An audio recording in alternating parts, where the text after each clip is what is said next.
Hello everyone, this is Suraj Kumar and I welcome you again in the part 2 of the third level. Yes students, हम लोगों ने the third level जो chapter है written by Jack Finney उसका part 1 हम लोग पढ़ चुके थे. ठीक है, आप लोगों ने देखा भी होगा वीडियो, आप लोगों ने कहा भी कि पार्ट 2 ईगरली वेटेड है और उसके लिए मैं पार्ट 2 फिर लेकर के आया हूँ आप लोगों के सामने. तो चलिए स्टार्ट करते हैं. हाँ, द थर्ड लेवल का पार्ट 2. पिछले बार मैंने आपको विस्तास बुक के the first chapter the third level में पेज नंबर 3 तक पूरा पढ़ाया था, शायद आप लोगों को याद होगा. हाँ, आज हम लोग पेज नंबर 4 से स्टार्ट करेंगे. ठीक है, लेकिन स्टार्ट करने से पहले थोड़ा सा हम लोग रिकैप करते हैं कि पिछले एपिसोड में हम लोगों ने पढ़ा क्या था. ठीक है, तो हम लोगों ने देखा था कि चार्ली नाम का जो व्यक्ति है, हाँ, वो ऑफिस में काम करते करते उसका काफ़ी लेट हो जाता है और वो जब बाहर निकलता है तो उसे घर जाने की बहुत ज़्यादा जल्दी थी. इसलिए वो डिसाइड करता है कि मुझे बस से नहीं, किससे जाना है, सबवे से जाना है. Very good. क्यों? क्योंकि सबवे जो होती है वो बस से क्या होती है, ज़्यादा फास्टर होती है. इसलिए वो सबवे से जाने के लिए वो अपने आप को क्या करता है, रेडी करता है. ठीक है, अब सबवे कहाँ पे था, कहाँ लेना था उसको, तो ग्रैंड सेंट्रल स्टेशन में जाना था. अब वो ग्रैंड सेंट्रल स्टेशन जब पहुंचता है तो फर्स्ट लेवल पे पहुंचता है, फिर सेकंड लेवल पे पहुंचता है और जैसे ही सेकंड लेवल के कॉरिडोर में वो घुसता है वो खो जाता है.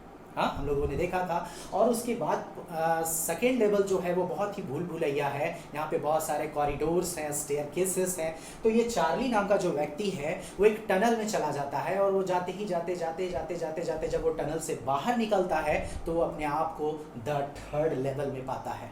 अब वो थर्ड लेवल में सच में चला गया है कि नहीं, वो अपने आप को श्योर करने के लिए बहुत से चीज़ों को आसपास में देखता है. तो हम लोगों ने देखा था कि सबसे पहले जैसे ही वो थर्ड लेवल पे पहुंचता है तो देखता है वहाँ का जो भी स्ट्रक्चर्स थे, वहाँ के जो इंफॉर्मेशन बूथ थे, टिकट्स काउंटर्स थे, वो सब बहुत ही पुराने और लकड़ी के बने हुए थे. हम लोगों ने देखा था एक आदमी जो था वो ग्रीन कलर का आई सेट पहना हुआ था और ब्लैक कलर का स्लीप प्रोटेक्टर्स पहना हुआ था.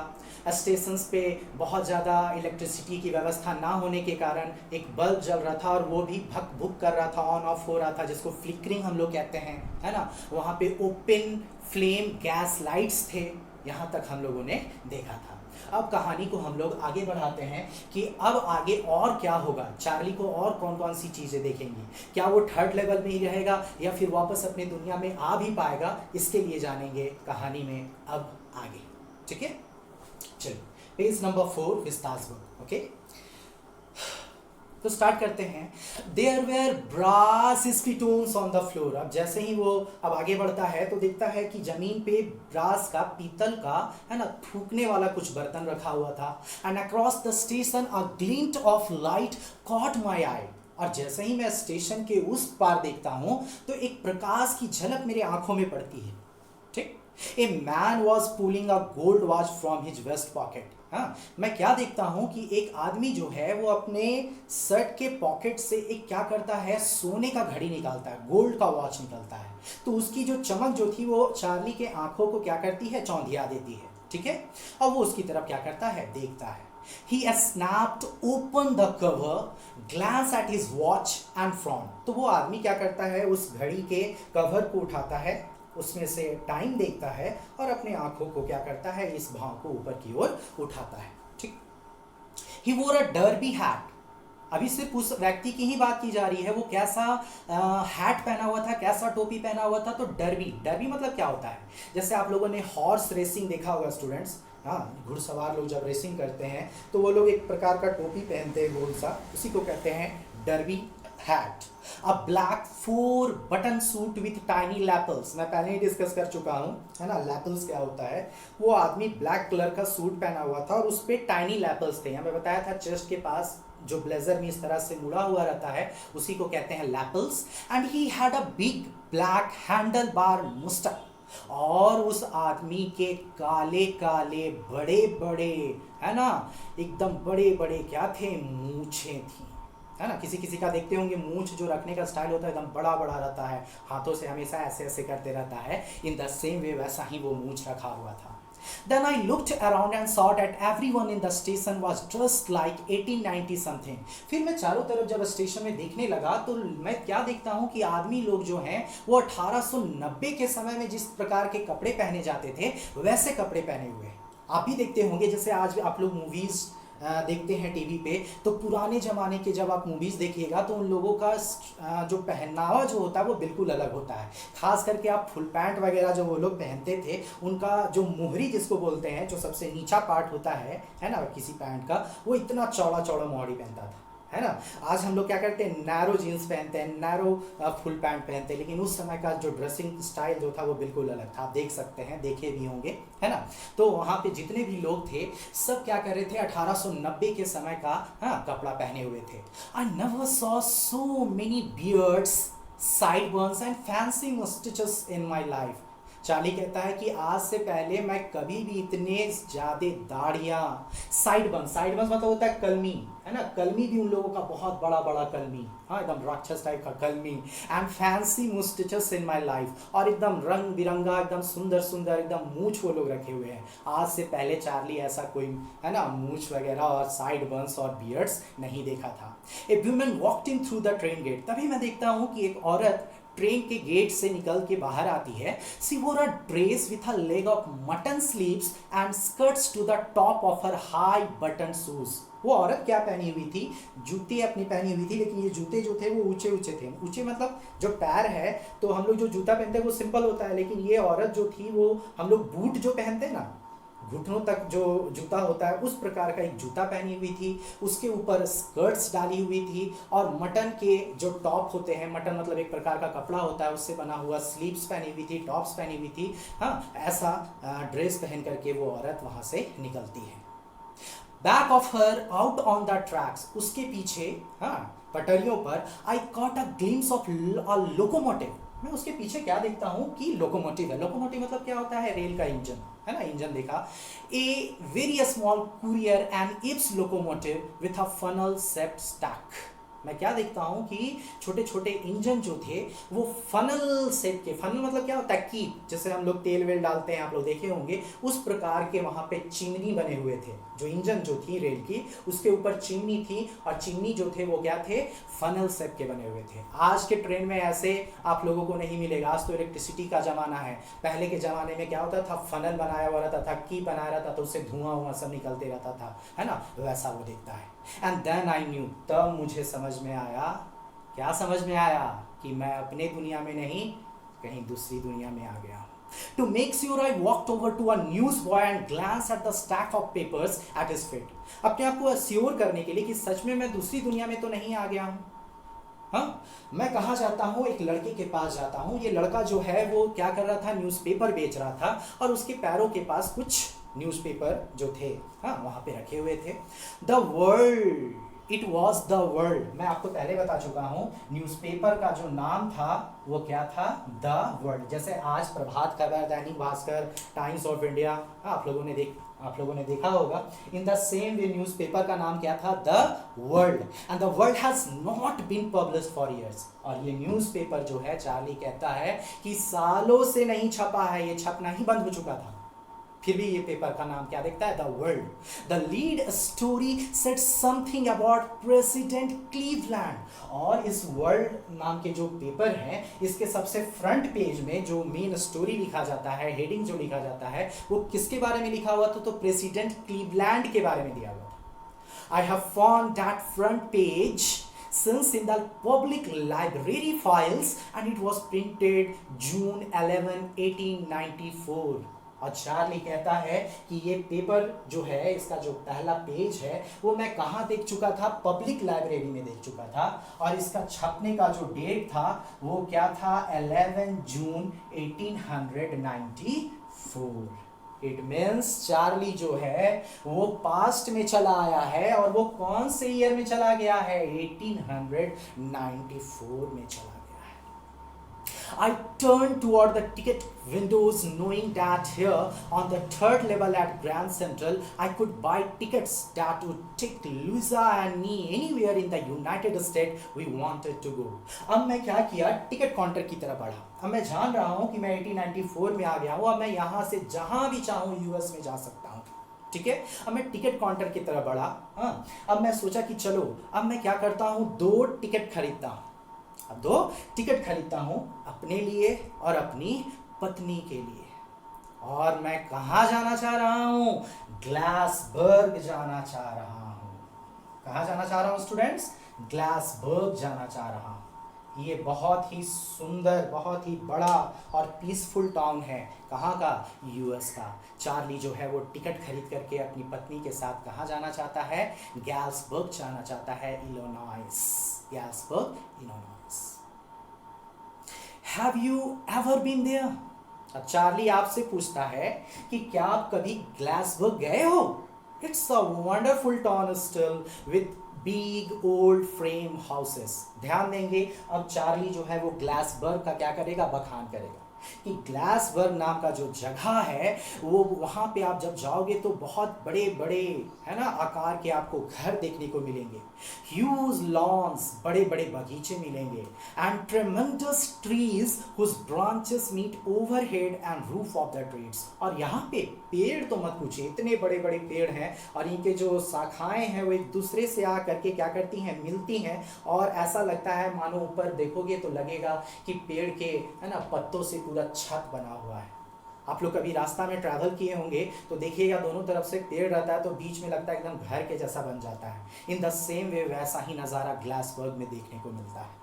आगे लिखता है, and in 1894 summer evenings were twice as long as people sat out on their lawns. Lawn मतलब क्या होता है, बगीचा.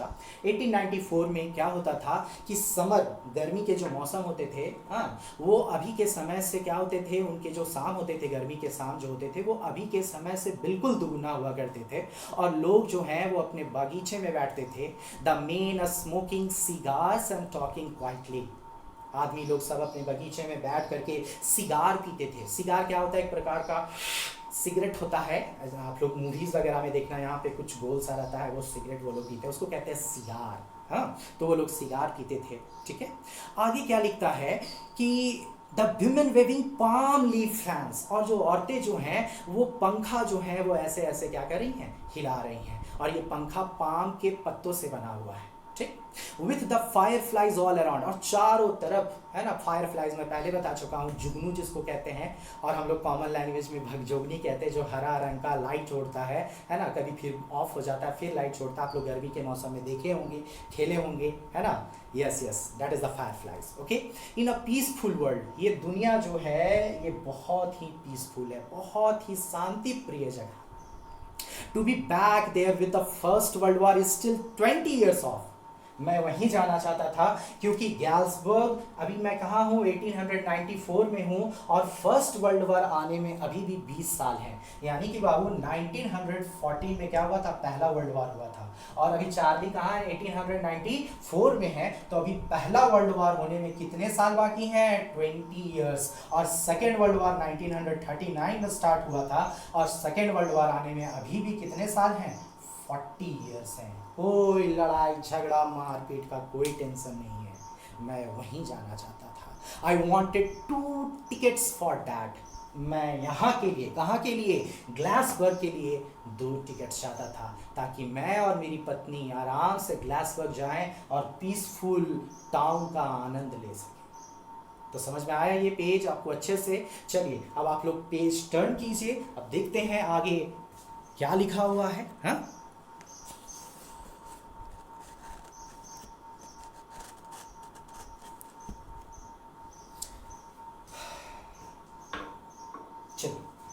देखते हैं हम लोग अपना अगला page. The clerk figured the fair. अब भाई आप टिकट कटाने जाओगे तो अंदर में क्लर्क लोग बैठे हुए होते हैं, है ना। तो ये क्लर्क विंडो टिकट विंडो में जाता है और क्लर्क जो है वो ग्लासवेयर का भाड़ा काटता है।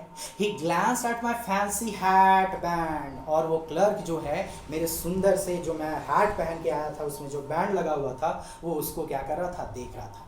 But he figured the fair, फिर भी वो है ना भाड़ा जो है वो कैलकुलेट किया। And I had enough for 2 coach tickets one way, और मेरे पास इतना पैसा था कि मैं एक तरफ का है ना, मैं और अपनी पत्नी का जो भी भाड़े का जो खर्च होगा वो मैं बेयर कर सकता था, इसलिए मुझे कोई टेंशन नहीं था। But when I counted out money and looked up, लेकिन जैसे ही मैं पैसा काउंट किया और ऊपर की ओर देखा, the clerk was just staring at me, वो क्लर्क मुझे बहुत घूर घूर के देख रहा था, गुस्से से देख रहा था। He nodded at the bills, और जैसे ही वो मेरा पैसा देखता है वो मुझे देख करके सर हिलाता है और कहता है that ain't money mister, he said, और वो मुझे गुस्सा से कहता है, hey mister, ये पैसा नहीं है, and if you are trying to scheme me, और अगर तुम मुझे स्कीम करने की कोशिश कर रहे हो, चीट करने की कोशिश कर रहे हो, धोखा देने की कोशिश कर रहे हो, you won't get very far, तो बाबू याद रखना कि तुम यहां से बहुत आगे तक नहीं जा पाओगे। And he glance at the cash drawer beside him, और वह तुरंत ही वो अपने ड्रॉवर को खींचता है और अपने ड्रॉवर के अंदर रखा हुआ जो पैसे थे उनको वो क्या करता है, देखता है।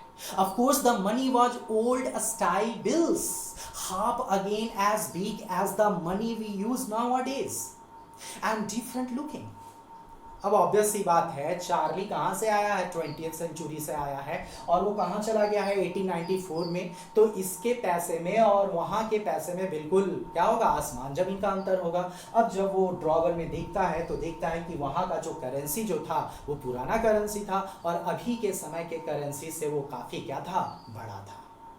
ठीक, चार्ली के पास क्या है, न्यू करेंसी है, और क्लर्क के पास क्या है, ओल्ड करेंसी है। यहीं पर दोनों के बीच क्या हो गया, कॉन्ट्राडिक्शन हो गया, और क्लर्क को गुस्सा आया और वो कहता है कि अगर तुम मुझे धोखा देने की कोशिश कर रहे हो तो अधिक देर तक तुम यहाँ से ज़्यादा दूर तक नहीं जा पाओगे मिस्टर, हाँ, तुम मुझे धोखा देने की कोशिश मत करो।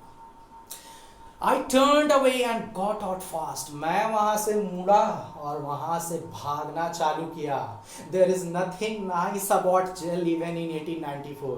क्योंकि भैया मैं कोई भी दुनिया में हूँ, 1894 में ही क्यों ना रहूँ, जेल जाना मुझे पसंद नहीं था, क्योंकि 1894 का भी जेल जो था वो बढ़िया नहीं था, है ना। अभी के समय का जेल या 1894 का जेल या 1947 का जेल, जेल जेल होता है। चार्ली अपना जान बचा के वहां से क्या किया, भागा, बोला भैया मुझे जेल वेल जाना नहीं है। And that was that, I left the same way I came, बस यही हुआ, हाँ, मैं जिस रास्ते से आया था उसी रास्ते वापस क्या करने लगा, भागने लगा, और भागते भागते भागते अपने घर की ओर पहुंच गया। नेक्स्ट डे, अगला दिन, ध्यान दीजिएगा, अगला दिन ड्यूरिंग लंच आवर, जब लंच का समय था, I drew $300 out of the bank, nearly all we had, and bought old style currency that really worried my psychiatrist friend. अब चार्ली जब घर गया स्टूडेंट्स तो क्या करता है, ऑफिस के टाइम में जब लंच आवर होता है तो वो अपने बैंक से जितना भी पैसा था वो सारा पैसा निकाला। इसके पास लगभग $300 थे। कितने? $300 थे, और ये सारा पैसा निकालता है बैंक से, है ना, और इसको ओल्ड करेंसी में क्या कर दिया, कन्वर्ट करवा लिया, ओल्ड करेंसी में।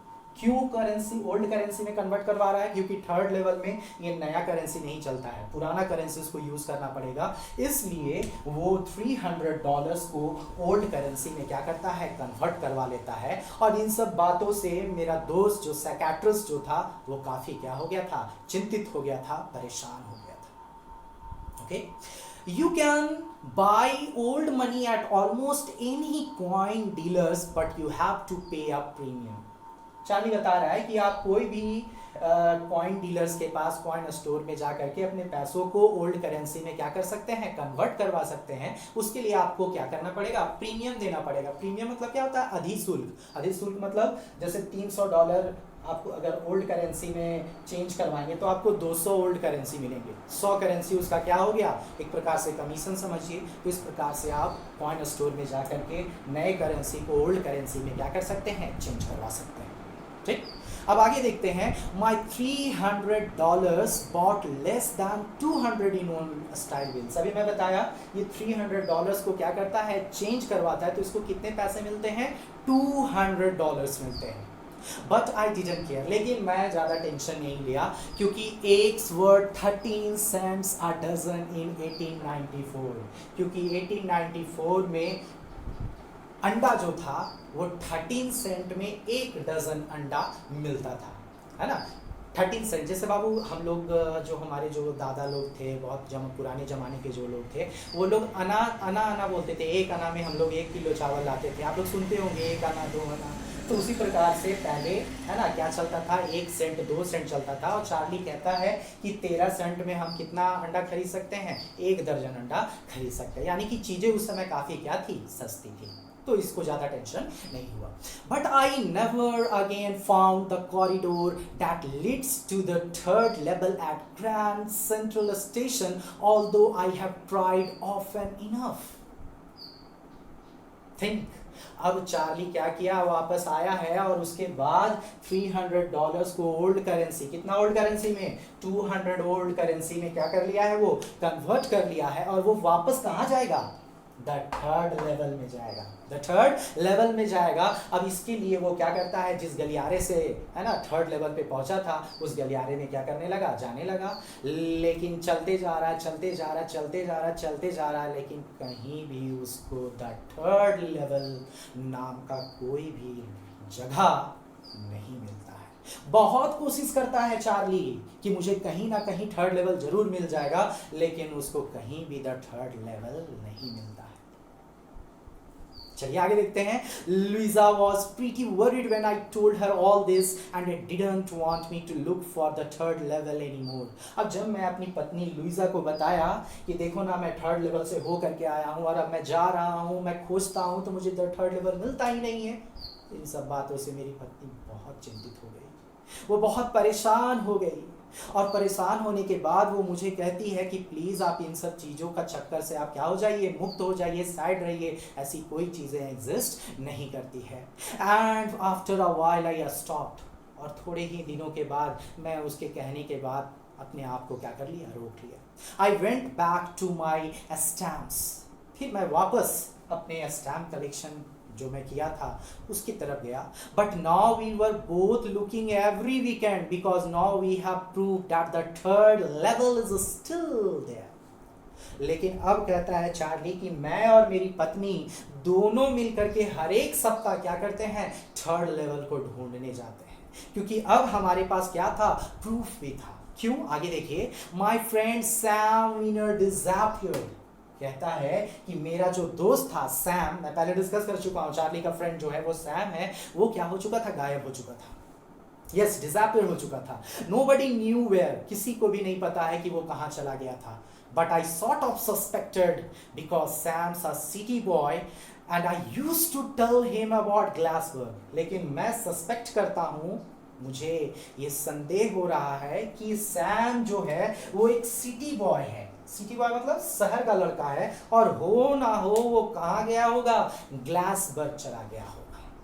आई used to tell him about Galesburg, क्यों, क्योंकि मैं उसको हमेशा ग्लासबर्ग के बारे में क्या करता था, बातें बताया करता था। I went to school there, मैं उसे बताता था कि सैम जानते हो ग्लासबर्ग बहुत अच्छा जगह है, मैं वहाँ स्कूल जाता था। And he always said he like the sound of the place, और मेरा दोस्त हमेशा हमको बोलता था कि जब भी तुम हमको ग्लासबर्ग के बारे में बताते हो मुझे बहुत अच्छा लगता है, ये नाम सुन के ही मेरा दिल जो है वो एकदम खुश हो जाता है चार्ली। हाँ, and that is where he is all right in 1894।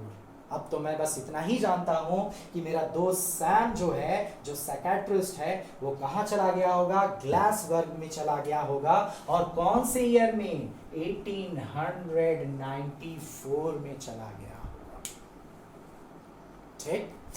Because one night fusing with my stamp collection I found, अब चार्ली आगे की कहानी बताता है कि एक रात की बात है, जो मैं स्टैम्प कलेक्शन किया था, उन सारे स्टैम्प्स को मैं एक दिन क्या कर रहा था, देख रहा था।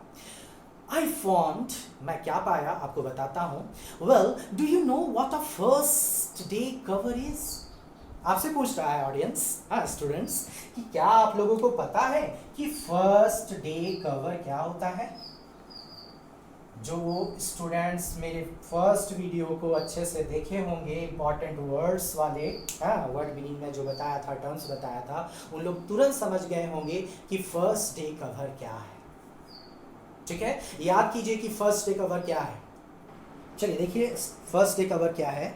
When a new stamp is issued, a stamp collectors buy some and use them to mail envelopes to themselves on the very first day of sale. देखिए फिर से ध्यान दीजिए, when a new stamp is issued, जब कोई नया stamp issue होता है, कोई भी नया स्टैम्प निकलता है, स्टैम्प कलेक्टर्स बाय सम, तो जिनकी हॉबीज़ होती है स्टैम्प कलेक्ट करने की, वो क्या करते हैं, स्टैम्प को खरीदते हैं and use them to mail envelopes to themselves on the very first day of sale, और उस स्टैम्प को खरीद करके अपने एनवलप्स पे चिपका करके उस एनवलप को खुद क्या करते हैं, मेल करते हैं जिस दिन वो स्टैम्प क्या होता है, इशू होता है। ठीक, and the post mark proves the date, और जब वो एनवलप जो है वो अपने ही एड्रेस पे हम लोग क्या करते हैं, मेल कर देते हैं, तो जो पोस्ट मास्टर जो होता है वो अपने पोस्ट मार्क से उस दिन का डेट ईयर क्या कर देता है, स्टैम्प लगा देता है, जिससे हमें ये पता चल जाता है कि ये स्टैम्प कौन से दिन इशू हुआ था। तो इसी को कहते हैं हम लोग फर्स्ट डे कवर। ठीक, the envelope is called a first day cover, इसी एनवलप को हम लोग कहते हैं द फर्स्ट डे कवर। ठीक, they are never open, point to be noted कि फर्स्ट डे कवर जो होता है, एनवलप जो होता है, वो कभी भी खोला नहीं जाता है। You just put blank paper in the envelope, तुम सिर्फ क्या करते हो, उसमें उस एनवलप के अंदर खाली क्या करते हो, पेपर रख देते हो, क्योंकि हमको कोई चिट्ठी उट्ठी नहीं भेजना है, हमको क्या करना है कि उस स्टैम्प को चिपका करके उसे अपने ही घर में क्या कर लेना है, वापस मेल करवाना है। तो अंदर कुछ लिखने से कोई फायदा नहीं, इसलिए वो अंदर का जो पेज होता है, पेपर जो होता है, वो बिल्कुल क्या रहता है, खाली रहता है। ठीक है, तो चार्ली जो है वो फर्स्ट डे कवर को क्या कर रहा था, देख रहा था। That night among my oldest first day cover I found one that should not have been there. उस रात को जब मैं फर्स्ट डे कवर देख रहा था तो मैं कुछ ऐसा पाया कि वो चीज़ वहाँ पे नहीं होना चाहिए था, बट देयर इट वॉज, लेकिन वो चीज़ वहाँ पे था। It was there because someone had mailed it to my grandfather at his home in Glassburg. वो चीज़ यहाँ इसलिए थी क्योंकि कोई ना कोई व्यक्ति मेरे दादाजी को वो चीज़ क्या किया होगा, मेल किया होगा, जब मेरे दादा कहाँ रहते थे, ग्लासबर्ग में रहते थे। And that's what the address on the envelope said. अब चार्ली को कैसे पता है कि ग्लासबर्ग में दादा रहते थे उस समय का है, क्योंकि बाबू रिसीवर्स एड्रेस और सेंडर्स एड्रेस है ना, लेटर में दिया हुआ रहता है, तो वो देखता है कि रिसीवर एड्रेस में कहाँ का एड्रेस दिया हुआ था, उसके दादाजी का एड्रेस दिया हुआ था, ग्लासबर्ग का दिया हुआ था, and it had been there since July 1894। और ये फर्स्ट डे कवर जो है वो कहाँ पे आया था, ग्लासबर्ग में आया था, जहाँ उसके दादाजी रहते थे। और ये फर्स्ट डे कवर कब का था, तो 18 जून 1894। हम लोग पहले पढ़ चुके हैं कि चार्ली के जो दादा हैं वो भी स्टैम्प कलेक्ट किया करते थे, और किन्हीं ने उन्हें ये फर्स्ट डे कवर जो है वो मेल किया था, कहाँ, 18 जून 1894 के टाइम में। वो जो है फर्स्ट डे कवर आज उसको क्या कर रहा है, मिल रहा है। सोच लीजिए कितना पुराना। द पोस्टमार्क सो डैट, अब कैसे पता कि 18 जून 1894 का, मैं बता चुका हूँ, पोस्टमार्क से पता चल जाता है कि वो डेट और ईयर कौन सा वहाँ पे दिया हुआ है। चलिए आगे देखते हैं स्टोरी को, चलिए आगे देखते हैं।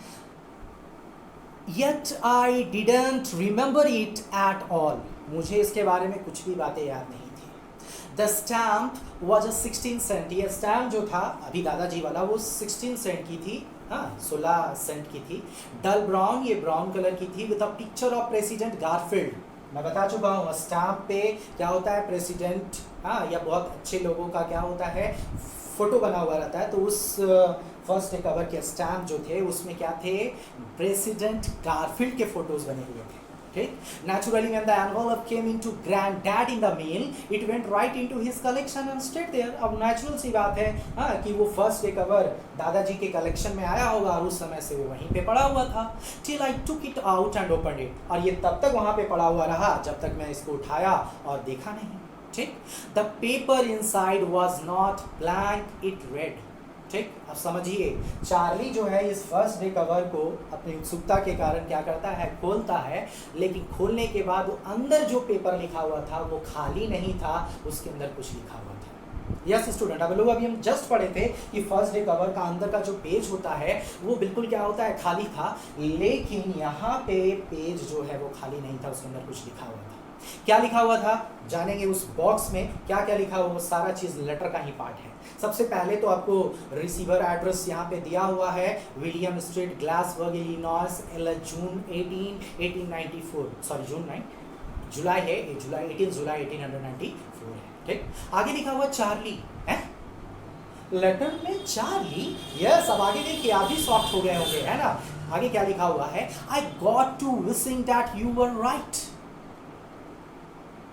अब आई कौन है, I got to wishing that you are right, मुझे आशा है, मैं आशा करता हूं कि तुम बिल्कुल सही थे। अब आप लोग ये सोच रहे होंगे कि मैं कौन है, मैं आ जाइए एकदम नीचे आ जाइए, ज़्यादा क्या बोलते हैं इसको, सीक्रेसी भी नहीं रखना चाहिए। नीचे देखिए लिखा हुआ है the note is signed Sam. ये पूरा लेटर जो था वो किसने लिखा था, सैम ने लिखा था।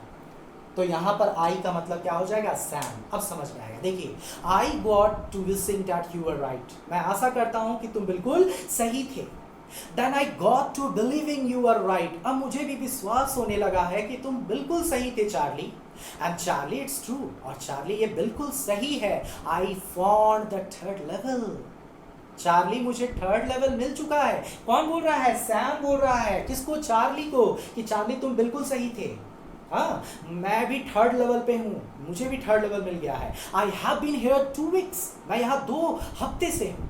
And right now down the streets at the dailies, someone is playing a piano and they are all out in the front porch singing Nelly home. Sam कहता है कि मैं यहाँ 2 सप्ताह से हूँ और अभी मैं सड़क से नीचे डेली के घर के पास खड़ा हूँ और यहाँ पे कुछ लोग हैं जो पियानो बजा रहे हैं, ठीक है, और उसी के जस्ट सामने वाले पॉर्क में लोग जो है वो गाना गा रहे हैं। कौन सा गाना गा रहे हैं, सीन नीली होम। ये गाने का कुछ क्या बोलेंगे, टाइटल है, जैसे हम लोग गाना गाते हैं, है ना, वैसे ही सीन नीली होम, हाँ, नाम का एक गाना है, वो सब गा रहे हैं। And I B invited over for lemonade, और लोगों ने मुझे भी इन्वाइट किया है, किसके लिए, लेमनेड के लिए। लेमनेड मतलब क्या होता है, नींबू शरबत के लिए। गर्मी का मौसम में भाई नींबू का शरबत मिल जाए, तृप्त हो जाता है, है ना। तो लोग जो है वो सैम को क्या किए, नींबू पानी के लिए बुलाए हैं। Come on back Charlie and Luisa, Sam बोल रहा है कि come on Charlie, Luisa, keep looking till you find the third level, खूब खोजो थर्ड लेवल, खूब खोजो, और तब तक खोजो जब तक तुमको थर्ड लेवल मिल नहीं जाता। It's worth it, believe me, मेरा विश्वास करो, तुम बिल्कुल सही थे, थर्ड लेवल है, तुम खोजो, तुमको कहीं ना कहीं थर्ड लेवल मिल जाएगा। स्टूडेंट्स, आप लोग काफ़ी शॉक्ड हो गए होंगे कि ये क्या हो रहा है। फर्स्ट डे कवर के अंदर लिखा हुआ है, और वो भी कौन लिख रहा है, सैम लिख रहा है, और वो लिखा किसके लिए, उसके दादाजी के लिए नहीं, चार्ली के लिए। और वो कहता है थर्ड लेवल पे पहुंच गया है, वो वहाँ पे नींबू शरबत पी रहा है और इन लोगों को बोलता है तुम लोग भी वापस आओ, हाँ खोजो, खूब थर्ड लेवल खोजो, तुम लोगों को थर्ड लेवल मिल जाएगा। ये मिस्ट्री है, और इस मिस्ट्री को मैं अपने नेक्स्ट वीडियो में क्या करूंगा, आप लोगों के साथ शेयर करूंगा। नहीं तो ये वीडियो जो है वो काफ़ी लेंथी हो जाएगा, लंबा हो जाएगा, जो मैं नहीं चाहता हूँ, ठीक है। बहुत जल्द मैं थर्ड लेवल के मिस्ट्री को क्या करूंगा, सुलझाऊंगा, हाँ, उसके कंक्लूजन पे आऊंगा। थोड़ा सा आप लोग वेट कीजिए। खैर चलिए हम लोग आगे देखते हैं, आगे क्या लिखता है। At the stamp and coin store I go to, I found out that Sam bought $800 worth of old style currency. अब चार्ली बहुत चालाक है। अब चार्ली क्या किया, सोचने लगा कि सैम थर्ड लेवल पे चला गया, थर्ड लेवल पे जाने के लिए ओल्ड करेंसी चाहिए, याद कीजिए। अब ये दौड़ करके गया कहाँ, कॉइन स्टोर में, और वहां उसको पता चलता है कि चार्ली जो है वो $800 को क्या किया था, ओल्ड करेंसी में कन्वर्ट किया था। that out to set him up in a nice little hay feed and grain business. और हो ना हो वो सैम जो है वो थर्ड लेवल पे चला गया है और वो अपना छोटा सा हे मतलब होता है भूसा, फीड मतलब होता है चारा, ग्रेन मतलब होता है अनाज, और हो ना हो सैम जो है वो भूसे का, चारे का, अनाज का बिजनेस क्या कर दिया होगा, शुरू कर दिया होगा. He always said that's what he really wished he could do. वो हमेशा कहता था कि मेरा बहुत दिली ख्वाहिश है कि मैं अगर साइकेट्रिस्ट नहीं होता तो मैं क्या करता, ग्रेन का बिजनेस खोलता, चारे का बिजनेस खोलता. हाँ, and he certainly can't go back to his old business. ध्यान दीजिए, चार्ली कह रहा है कि मेरा दोस्त सैम जो है वो अपना पुराने बिजनेस में तो नहीं चला गया होगा. नॉट इन ग्लासबर्ग इलिनॉइस, खास करके ग्लासबर्ग में तो वो अपना पुराना बिजनेस नहीं कर रहा होगा. पुराना बिजनेस क्या चीज था सैम का? यस, साइकेट्रिस्ट का था. तो चार्ली कहता है कि मेरा दोस्त सैम जो है वो पुराना बिजनेस नहीं कर रहा होगा. हाँ, हिज ओल्ड बिजनेस, हाँ, वो अपना पुराना बिजनेस नहीं कर रहा होगा. Why? Sam was my psychiatrist. क्यों नहीं पुराना बिजनेस कर सकता है सैम? क्यों? क्योंकि सैम जो है वो क्या था, एक साइकेट्रिस्ट था. और 1894 में चीज़ें इतनी अच्छी थी, इतनी शांति प्रिय हुआ करती थी उस ज़माने में कि वहाँ पे साइकेट्रिस्ट का कोई काम नहीं था. साइकेट्रिस्ट उसको कहते हैं जो मेंटल इलनेस को क्योर करता है ना. और मेंटल इलनेस कब होता है? जब हम चारों तरफ खून खराबा, मार पीट, लन फन देखते हैं तो हम लोगों के मन में क्या हो जाता है, टेंशन भर जाता है और हम लोग पागलों जैसा करते हैं. तो उस ज़माने में साइकेट्रिस्ट का कोई काम नहीं था. और मेरा दोस्त सैम जो है वो 1894 में जा करके चारे का क्या किया होगा, बिजनेस खोला होगा. And that's the end of the story, the third level. I hope students आप लोगों को ये चैप्टर अच्छे से समझ में आया होगा. हालांकि आपके अंदर जो क्या बोलेंगे, कुछ डाउट्स होंगे कि ऐसे कैसे हो गया, मैं भी समझ रहा हूँ. उस डाउट को मैं बहुत जल्द अपने नेक्स्ट वीडियो में क्लियर करूँगा, है ना. आप लोग अपने प्यारे प्यारे कमेंट से मेरे हौसला को थोड़ा सा बढ़ाइए, है ना. वीडियो को शेयर कीजिए, अगर सब्सक्राइब नहीं किए तो उसको सब्सक्राइब कीजिए. Till then and good bye. मिलते हैं अपने अगले वीडियो में. Thank you.